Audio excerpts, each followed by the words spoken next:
Papa Dieu Tout-Puissant, Papa, nous venons à toi. Papa, dis un mot et ton peuple sera béni, Papa. Seigneur, nous venons à toi en ce moment, au Père. Nous venons disposer nos cœurs, Seigneur. Nous avons besoin de toi. Parle-nous, Père. Corrige-nous, Père, afin de nous donner la forme qu'il faut. Papa, taille tout un chacun en ce lieu. Seigneur, je te confie ton serviteur, Papa, entre tes saintes mains. Laisse que ta bouche, ô Père, puisse être une flamme de feu. Seigneur, que de ta bouche sorte des oracles. Que de ta bouche sorte des prodiges, ô Père éternel. Afin que ton peuple, ô de gloire, ne marche pas dans l'ignorance, mon Dieu, mon roi. Seigneur, laisse que toute pensée, que toute idée, Père, entière, maman, puisse être capable de la du Christ. Seigneur, nous avons besoin de toi. Nous te confions ces moments au nom de Jésus. Amen.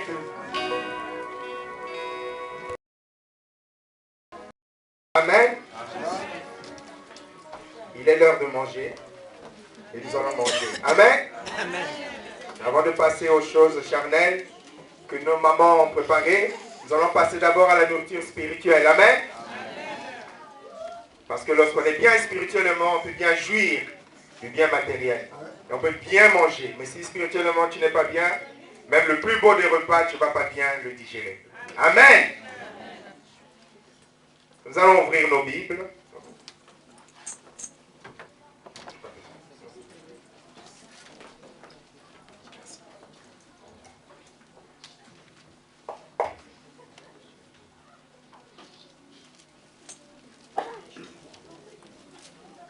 Romains 7.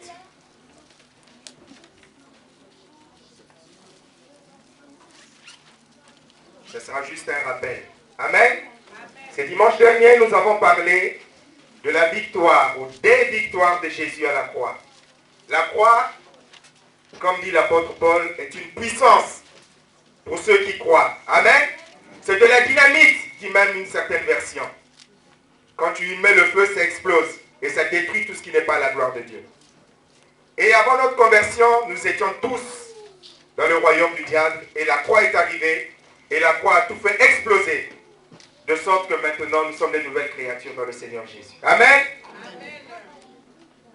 Et il est important, le rappeler le dimanche dernier, là on célèbre Pâques, mais Pâques a une grande et puissante signification dont on doit toujours se rappeler.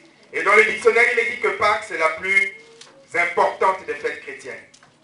Et c'est vrai, même si ce n'est pas une fête dans le sens littéral du mot. Mais en tout cas, s'il y a un événement important pour le chrétien, sans lequel nous ne serions pas des chrétiens. Ce n'est pas Noël. D'ailleurs, ce n'est pas une fête chrétienne. Mais c'est Pâques. Parce que Pâques nous rappelle, nous dit que Jésus a gagné. Amen. Et si Jésus a gagné, alors nous avons gagné. Amen. Et Pâques nous donne, par le sacrifice de Jésus à la croix, 3 victoires fondamentales qui peuvent se repartir dans les 3 phases ou les 3 stades de l'homme, le corps, l'âme et l'esprit. Et Jésus est venu. Par la croix, il nous a accordé la victoire sur le péché, amen, sur la mort et sur les démons. Je ne veux pas faire un séminaire, mais je vais essayer de tout résumer en 30 ou 45 minutes. Qu'on retienne des choses importantes. Donc, à la fin de cette journée, que tu réalises que tu as la victoire sur le péché et que tu as la victoire sur les démons, que tu as la victoire sur la mort. Donc, un petit résumé de 5 minutes de ce que nous avions dit la semaine dernière, dimanche dernier, Romains 7. Où l'apôtre Paul dit, vous lirez à la maison, je ne veux pas le relire, ce n'est pas le texte fondamental de ce matin, où l'apôtre Paul dit, je veux faire le bien, mais le mal est attaché à moi. Amen. Amen. Je veux faire le bien, je prends plaisir à la loi de Dieu, selon l'homme intérieur, mais dans ma chair, l'apôtre Paul va découvrir, il le découvrira, ce n'est pas l'apôtre Paul, c'est Saul de Tarse qui découvrira, comme la parole de Dieu le dit, que dans ta chair, dans ton corps, dans ta nature humaine, dans celui que tu es, dans celle que tu es, il y a une loi sans laquelle, sans Jésus, tu ne peux pas vaincre. C'est la loi du péché. Amen. Amen. La Bible nous dit et nous redit que tout être humain dans sa nature à sa naissance, à cause du péché de papa Adam, c'est dans Romains 5, verset 12, il est dit qu'à cause du péché, par un seul homme, le péché est rentré dans le monde. Et par le péché, la mort. Donc sans le péché, il n'y aurait pas de mort. Et donc il y a cette loi qu'il faut que nous réalisions. Parce que très souvent, on se focalise sur les démons, mais il n'y a pas que les démons. Amen. Amen. Le combat spirituel, ce n'est pas que les démons. Le combat spirituel, c'est contre la chair également. Et souvent, on se focalise sur les démons, on oublie la chair. Alors, on peut chasser tous les démons possibles et imaginaires, mais tu restes esclave. Pourquoi? Parce que ce n'est pas une affaire qui concerne les démons, mais ça concerne ta chair. Et donc, l'apôtre Paul le dit, il y a en toi, en moi, il y avait, parce que moi je suis devenu chrétien, il n'y a plus cette soumission, mais il y a la loi de la chair qui te rend esclave ou captif du péché. Tu as Romains 7 sous les yeux? 7. Voilà. Les 5 derniers versets, s'il te plaît. Romains 7. Nous lisons la parole de Dieu dans Romains 7 à partir de verset 6. 5 derniers versets. 5 derniers. 19.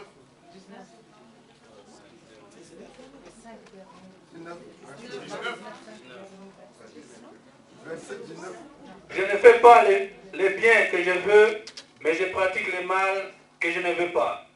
Si je fais ce que moi, je ne veux pas, ce n'est plus moi qui le produis, c'est le péché qui habite en moi. Je trouve donc cette loi, pour moi qui veux faire le bien, ce qui est à ma portée, c'est le mal. Car pour ce qui est de l'homme que je suis intérieurement, je prends plaisir à la loi de Dieu. Mais je vois dans mon corps tout entier une autre loi qui lutte contre la loi de mon intelligence et qui me rend captif. Captif de la loi du péché qui est dans tout mon corps. Misérable que je suis, qui me délivrera de ce corps de mort? Grâce soit rendue à Dieu par Jésus-Christ notre Seigneur. Ainsi donc, moi, par mon intelligence, je suis esclave de la loi de Dieu, tandis que par ma chair, je suis esclave de la loi du péché. Amen. Amen. Amen. Esclave de la loi du péché. Ça, c'est une expérience que chacun d'entre nous a pu vivre. Cette loi du péché qui t'oblige, qui te force à faire des choses honteuses. Cette loi du péché qui t'oblige, qui te force, malgré tes bonnes décisions, à faire des choses dont tu as honte lorsque tu es tout seul ou toute seule. Tu décides de ne plus boire, mais tu es toujours en train de boire. Il y a cette force. Pourtant, tu sais qu'à force de boire, tu es ivrogne, et quand tu es ivrogne, tu fais des choses honteuses. Mais il y a une puissance dans la chair qui fait que tu continues de boire. Tu ne veux plus te droguer. Tu prends des bonnes décisions le dimanche. Le pasteur Peter, avec toute sa belle onction, prie pour toi, pour que tu arrêtes de la drogue. Mais tu rentres à la maison, la loi est encore là. Tu ne veux pas courir derrière les femmes et les hommes des autres. Être une prostituée ou un prostitué.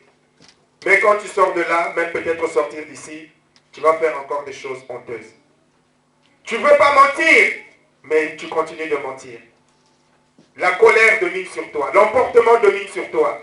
Le mensonge domine sur toi. Tout ce qui est mal domine sur toi. Et pourtant, lorsque l'on prêche, tu pleures, tu t'agenouilles, tu t'allonges par terre. Mais il y a encore cette puissance dans ta vie.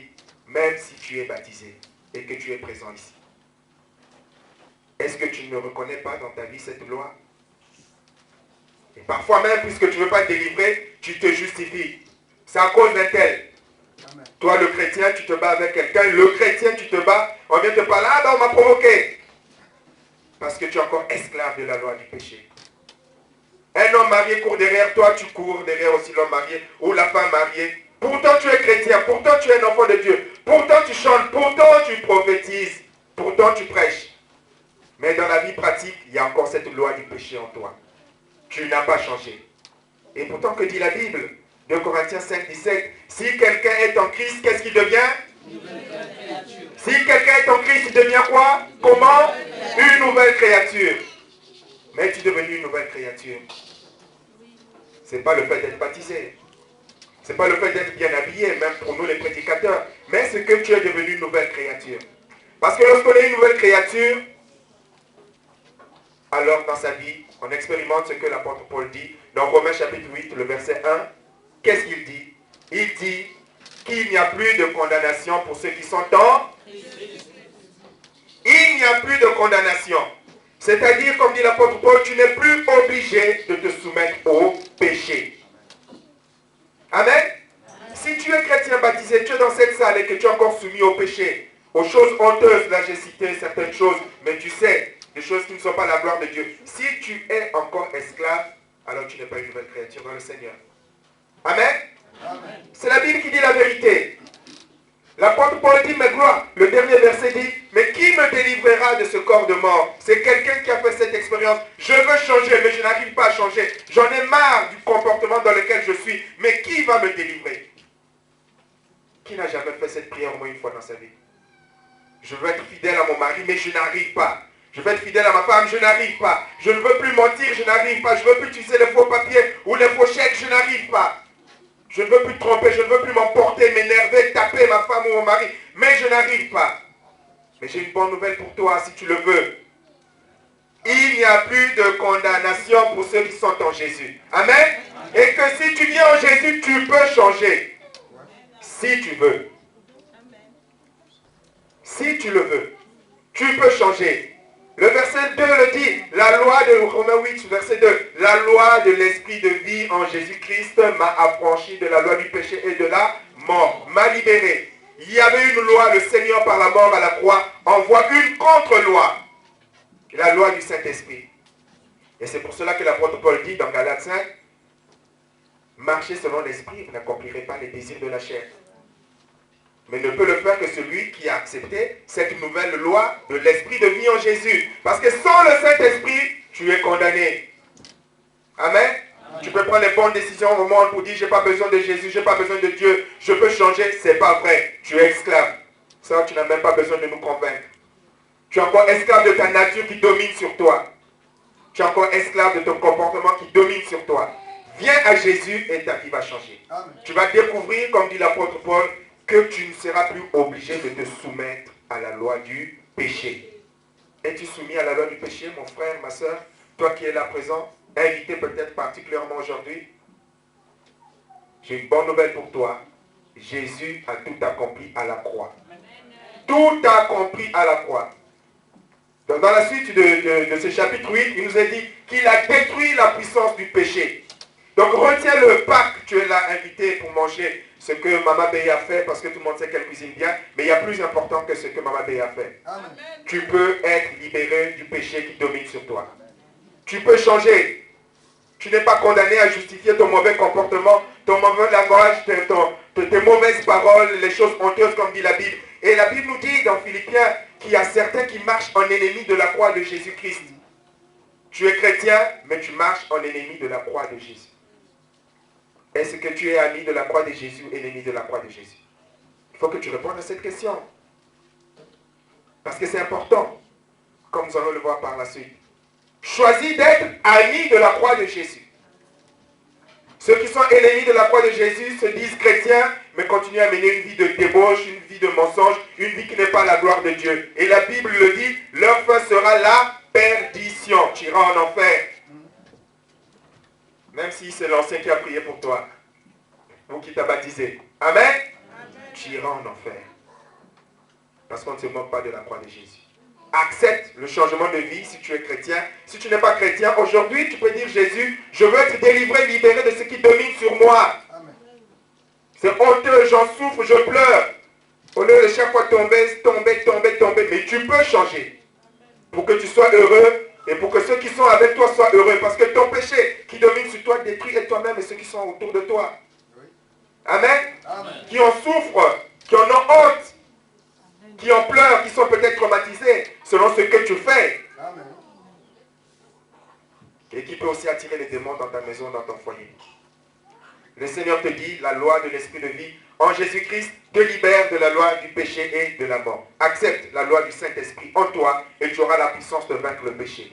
De sorte que, comme l'a dit l'apôtre Paul, je ne suis plus redevable à la chair. Tu ne dois plus rien à la chair. Tu lui dis, Nyongonanga, ma dette a été payée à la croix par Jésus-Christ. Donc je ne suis plus obligé de me soumettre à toi. Tu me dis de mentir, ma chère, mais je ne me soumets pas à toi. J'ai le pouvoir de te dire non. Tu as le pouvoir de dire non au péché. Amen. Amen. Dans le nom de Jésus.